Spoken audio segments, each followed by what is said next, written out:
식문화와 음식 취향은 나라마다 제각각이라는 사실 다들 알고 계실 텐데요. 어떤 나라에서는 흔하게 먹는 음식이 다른 나라에서는 낯설거나 심지어 기피 대상이 되기도 합니다. 그 중에서도 특히 외국인들은 환장하는데 유독 한국에서는 눈길조차 주지 않는 식재료들이 있는데요. 흥미로운 건 한국에서 이런 음식들이 외면받는 이유가 단순히 생소해서가 아니라 더 맛있고 익숙한 대체재가 있기 때문이라는 사실입니다. 대체 외국에서는 필수 식재료로 꼽히지만 한국인들에게는 딱히 찾지 않는 음식들 과연 어떤 것들이 있을까요? 자세한 내용 함께 살펴보겠습니다. 우선 첫 번째는 시나몬입니다. 사실 해외에서 시나몬은 세계 3대 향신료 중 하나로 꼽힐 만큼 매우 중요한 식재료인데요. 무려 4,000년 동안 사랑받아온 세계 3대 향신료로 자리 잡고 있습니다. 해외에서는 시나몬이 고기의 잡내를 잡는 데 유용하고 설탕과 결합하면 단맛을 더욱 강조하면서도 당 섭취를 줄일 수 있다고 여기는데요. 하지만 한국에서는 마치 제2의 민트초코처럼 호불호가 극명하게 갈리는 식재료 중 하나죠. 이에 외국인들은 한국에서 시나몬을 자주 먹지 않는 걸 의아해하는데요. 한국에 방문해 폐에서 음료를 마시는 사람들을 보면서 왜 커피에 시나몬을 넣어 마시지 않아? 라는 반응이 많다고 합니다. 실제로 한국에서는 시나몬을 좋아하는 사람과 극도로 싫어하는 사람이 확연히 나뉘는데요. 시나몬을 싫어하는 사람들은 그 특유의 향조차 견디기 힘들어하죠. 이런 이유로 한국에서는 시나몬이 커피, 맥주, 빵, 과자 등에 간헐적으로 사용될 뿐 해외처럼 광범위하게 활용되지는 않습니다. 대신 한국에서는 마늘이 시나몬의 역할을 대체하고 있는데요. 마늘은 고기의 잡내를 잡는데 훨씬 더 자주 사용되며 단맛을 내는 용도로는 양파나 조청, 배즙과 같은 대체 식재료가 매우 풍부합니다.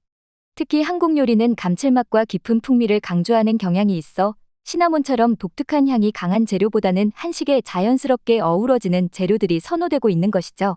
다음으로는 진저입니다. 진저라는 이름만 듣고는 생강을 말하는 건가? 라고 생각하실 수 있는데요. 여기서 말하는 진저란 탄산음료인 진저 에일을 의미합니다. 이 음료는 한국에서는 비교적 낯설지만 해외에서는 하이볼의 주재료로 사용되기도 할 만큼 매우 인기 있고 대중적인 음료인데요. 흥미로운 건 해외에서는 진저 에일이 콜라보다도 더 선호되는 경우도 많다는 사실입니다. 콜라나 사이다처럼 당도가 높은 기존 탄산음료와 달리 진저 에일은 부드럽고 은은한 단맛이 특징이라 다양한 음식과도 조화롭게 어울리기 때문인데요. 특히 기름진 음식과 함께 마시면 느끼함을 잡아주고 상쾌한 향 덕분에 깔끔한 마무리를 돕는 역할을 하죠. 일본에서는 진저 에일을 편의점이나 식당에서도 쉽게 찾아볼 수 있으며 유럽과 북미에서는 탄산음료 시장에서 꾸준한 인기를 얻고 있습니다. 한국에서도 온라인 쇼핑몰이나 대형마트에서 구매할 수는 있지만 여전히 대중적인 음료로 자리 잡지는 못했는데요. 콜라, 사이다 외에도 밀키스와 같은 뛰어난 국산 탄산음료들이 한국 시장을 장악하고 있다 보니 진저 에일은 대중적인 선택지에서 밀려난 것이죠. 다음은 이름부터 생소한 오크라입니다. 이 채소는 일본, 중국, 동남아 전역에서 매우 흔하게 소비되지만 유독 한국에서는 인기가 없는데요. 특히 일본에서는 오크라를 활용한 요리가 무척 많습니다. 여름철 냉국수에 올려 먹거나 된장국에 넣어 걸쭉한 식감을 더하는 등 다양한 방식으로 소비되고 있는데요.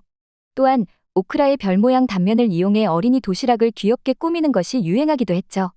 오크라는 길쭉한 모양과 초록색이 마치 고추를 닮았지만 전혀 맵지 않은 것이 특징입니다. 또한 오크라 특유의 끈적한 점액질이 호불호를 가장 가르는 요소인데요. 아삭한 식감을 선호하는 한국인들에게는 이 점액질이 매우 낯설게 느껴질 수 있겠죠. 게다가 한국에는 오크라 대신 꽈리고추라는 익숙한 대체 채소가 있습니다. 이는 오크라처럼 초록색의 길쭉한 모양을 하고 있지만 더 깔끔한 아삭함과 은은한 매운맛이 있어 한국 요리에 더욱 잘 어울리죠. 한국식 볶음 요리나 찜, 국물 요리에도 다양하게 활용되면서 자연스럽게 오크라의 입지가 좁아진 것으로 보입니다. 다음은 유명한 고수입니다. 한국인들은 고수의 특유의 향을 싫어하는 경우가 많고 심지어 해외여행을 갈 때 고수 빼주세요라는 말만큼은 현지어로 외워가는 사람들도 많이 있는데요. 그런데 사실 한국에서 고수가 외면받기 시작한 것은 꽤 오래전으로 거슬러 올라갑니다. 약 1000년 전 고려 시대에 전해졌지만 이후 점점 식문화에서 멀어지며 지금까지도 대중적인 식재료로 자리 잡지 못했죠. 아이러니하게도 한국은 세계적으로 다양한 나물을 섭취하는 나라로 유명한데요.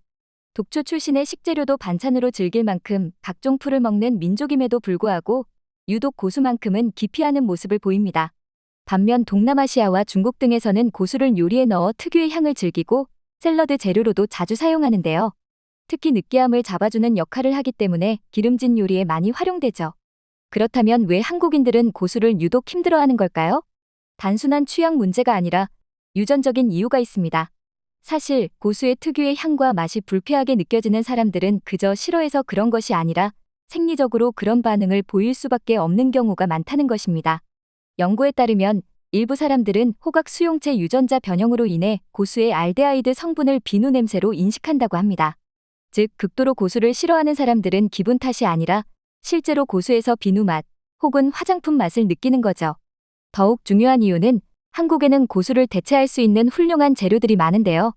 예를 들어 한국에서는 고수 대신 마늘, 생강, 쪽파 같은 재료들이 고수와 유사한 역할을 해줍니다.